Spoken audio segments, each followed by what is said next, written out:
The Tundra and the F-150 are the two trucks most cross-shopped by full-size buyers here in DFW. Both are genuinely capable, so let's skip the brand loyalty and just look at the numbers.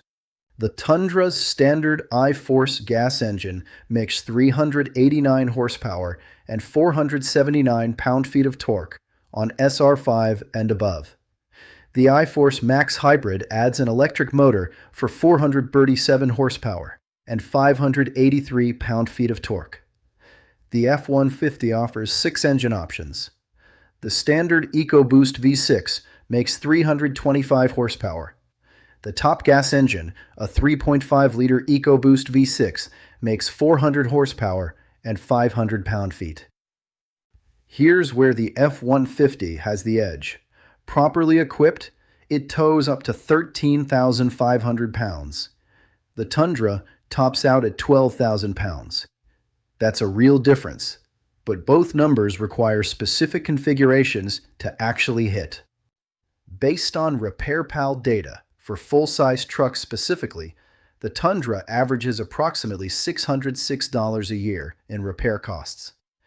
The F-150 averages approximately $788.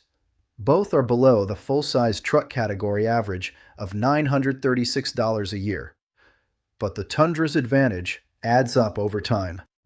The Tundra made Kelley Blue Book's 2026 Best Resale Value Top 10 list, one of only 5 Toyota and Lexus models to do so. The F-150 didn't make that list.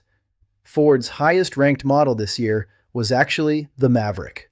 If maximum towing at the top of the range is your priority, the F-150 has the edge.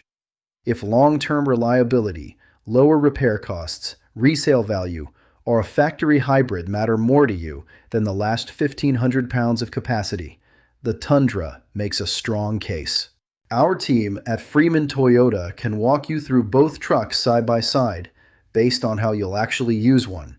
Visit Freeman Toyota at 204 Northeast Loop 820 in Hurst, Texas, or learn more at freemantoyota.com.